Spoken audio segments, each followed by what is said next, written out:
what I'd like to talk about is just the theory and the concept of why your body would want to be fat or want to be thin.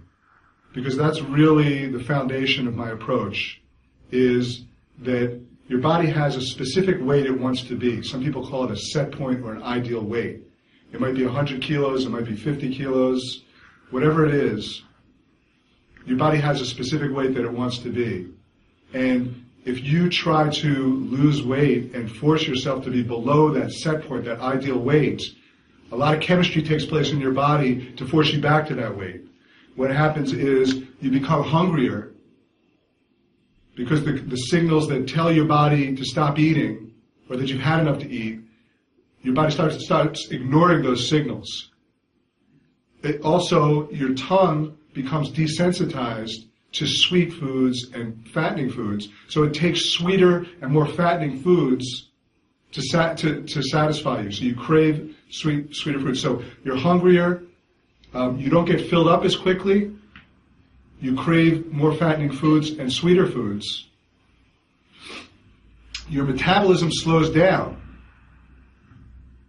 and your body goes into a type of fat storage mode where it becomes very efficient at storing fat and resists burning fat. So all these things happen when you force your body to go below its set point or ideal weight. The exact opposite is true if you're above your set point. If your set point is 60 kilograms or 120 pounds or 150 pounds, whatever it is, I have to talk pounds and kilograms because I've got a varied audience. If you're above that set point, call it 80 kilograms or 180 pounds. If you're above that, let's say you're 90 kilograms or 200 pounds, the exact opposite happens. You're not as hungry. You don't crave fattening foods. You get filled up very quickly. Your metabolism speeds up, and your body becomes very efficient at burning fat. So the real key is understanding the set point. And the way to lose weight in a sustainable way is shifting that set point. From being, if your set point's 80 kilograms or 180 pounds and you want to be 70 kilograms or 150 pounds, how do you shift your set point? In essence, what I'm asking is, how do you get your body to want to be thinner? Because when your body wants to be thinner, it happens automatically. And that was my experience that I lived through. Because when my body wanted to be fat, there was nothing I could do to lose weight. I mean, I lost weight in the short term by dieting, but my body was fighting me, and it kept wanting to be fatter. My set point kept shifting, until I was over 400 pounds or 180 kilograms. So my body was fighting any attempts at losing weight. It wasn't until my body wanted to be thinner and my set point was shifted that it became automatic. And then now it's 5 years later, and I've been the same weight for 5 years, and I don't diet or measure calories or I'm not on a program. I do eat very healthy, but I crave healthier foods. My metabolism is very fast. I've got the metabolism of a rabbit. I mean, it's very fast. And I have a lot of energy, so I enjoy being active. So all these things happen when you shift your body set point. And so the question is, why does your body want to be fat? Or why would it want to be thin? Why would its set point be at any given weight? And how do you shift that? That's what I want to talk about today. So in order to understand this question, you have to really understand the whole purpose of fat. Why do we have fat in the first place? We don't need it today, right? There's no real function for fat. Not too many functions. But a long time ago, and if you look at our genetic heritage, there were times, many, many years ago, when we lived outdoors. We lived a nomadic lifestyle. We weren't farming. We didn't know when our next meal was coming from. And in that type of living environment, fat can be crucial to your survival. So if you take an example, let's imagine that you were living somewhere and it was a long winter or an ice age. It was cold all the time, and there was no fruit. You couldn't fish because the lakes and ponds were iced over. What are you going to do? How are you going to survive if you're living in a nomadic lifestyle and it's cold for a long period of time and there's not enough food because nothing's growing? How are you going to survive? Well, those people that had a little bit of extra weight on them going into a long winter or a famine, they're the ones that survived. And they're the ones that, if they survived, then they were able to have children and pass on their genetic heritage onto us. So we inherited the genetics of being able to survive through famines and cold weather. Now, fat protects you in two ways from that type of living environment. One is that it protects your body against the cold. It's a form of insulation. So if you're living outdoors or in a cave or something like that, and it's thousands of years ago, having a little bit of extra fat will protect you from the cold. And having that extra fat will also protect you from not having enough to eat, because you can live off of your fat stores. So if you were in that type of environment of cold or famine, your body is under a particular type of stress.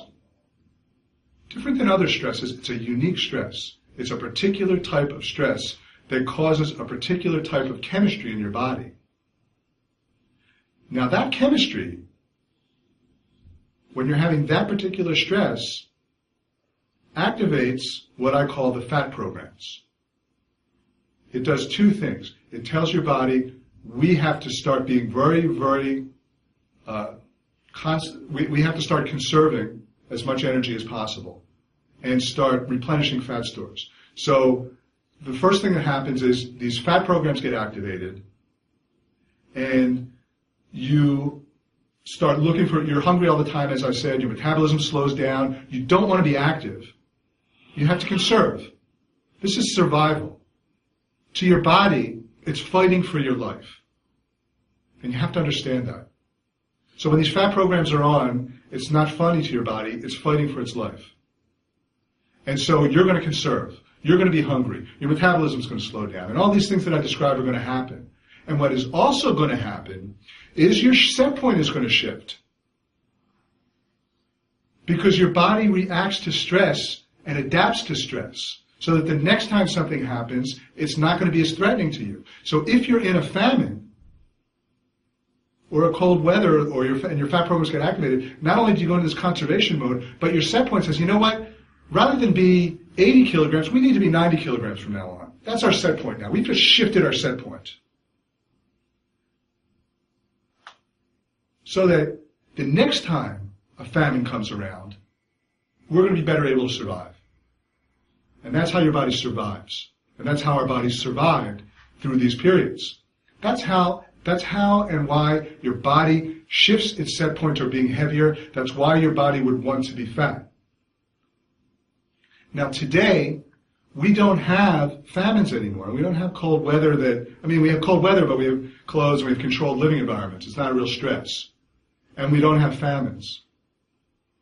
But we still have stress. And we all know that. And we have stress that comes through, that can be mental, physical, emotional, energetic, all types of different stresses that we have in our lives. And every type of stress that you have is causing chemistry in your body. Now, sometimes, for some people, that chemistry is so similar to a famine that it activates the fat programs. Because we have these programs. It's like if you have a computer and you press the right buttons, you're going to activate a program. That's the way we are. So you're having a stress, you're driving to work and you're going to be late and your boss is going to be mad and you're worried about all these things. How am I going to make my mortgage payment? I'm going to get fired, blah, blah, blah, blah. And that's causing chemistry in your body. And sometimes, for some people, that chemistry is activating your fat programs, just because the chemistry is the same. And if that's happening, that's causing your body to want to be fat. That's causing your body to go into a conservation mode, slow your metabolism, crave more fattening foods, eat more, not have the signals that say you're full. All these things I talked about, they all happen. And it gets your body to want to be fatter. So you're driving to work and you don't even know it, but you're making your body want to be fatter. And this is our programming that we drive around with. all the time, or that we always carry with us, and that we don't understand. So this is happening to us. Not to everybody, but to some people. This is what's happening. Now, stress is not only always a bad thing, and stress does not always make your body want to be fat.